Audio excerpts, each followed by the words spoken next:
Nous allons parler aujourd'hui des Easy Shoe à coller, donc Easy Shoe Performance et Easy Shoe Performance NG que l'on peut brocher. Le modèle Easy Shoe Performance est destiné à être collé uniquement. Le modèle NG est soit à coller, soit à brocher. Sur le modèle NG, on a ajouté 5 languettes verticales. 2 à l'arrière, 2 au milieu et 1 devant. Quand vous collez cet Easy Shoe, vous pouvez utiliser les 5 languettes ou bien enlever la languette devant.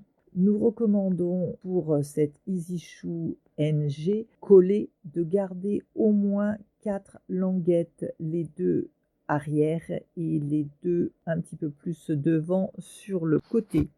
Si vous le voulez, vous pouvez couper la languette avant afin de faciliter le break-over. Pour brocher cet Easy Shoe, nous recommandons de couper les 2 lanières arrière et ensuite d'utiliser le système d'espaceur. Cet espaceur va permettre d'ajuster exactement la largeur que vous voulez en talon. Si vous voulez brocher, vous prenez une paire de gros ciseaux et c'est facile à couper.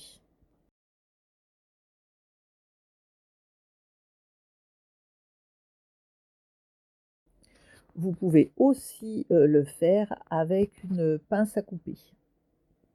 Je peux faire ça bien net avec ma pince. Il y a donc à l'intérieur une plaque métallique pour brocher. C'est prévu pour 4 clous de chaque côté. Comme c'est transparent, vous pouvez voir à travers le fer et voir où se situe la ligne blanche et où vous voulez clouer exactement.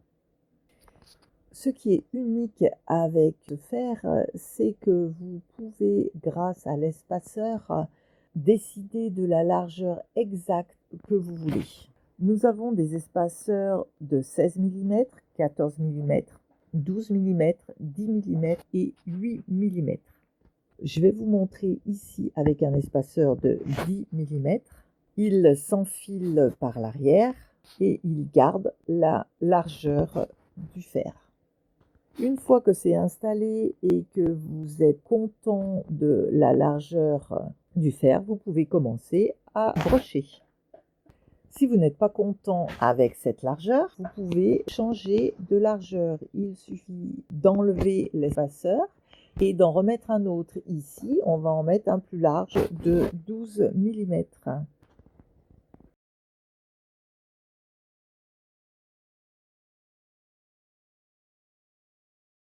Voilà, donc avec ça, j'ai un petit peu plus ouvert les talons. Et maintenant, je peux brocher. Ensuite, c'est le même principe que n'importe quel fer à brocher.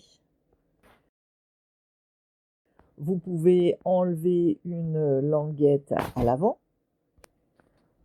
Vous pouvez enlever les languettes de côté. Mais nous recommandons de conserver ou la languette avant ou les 2 languettes sur le côté, comme des pinçons de fer traditionnels. Et maintenant, les clous comme n'importe quel fer.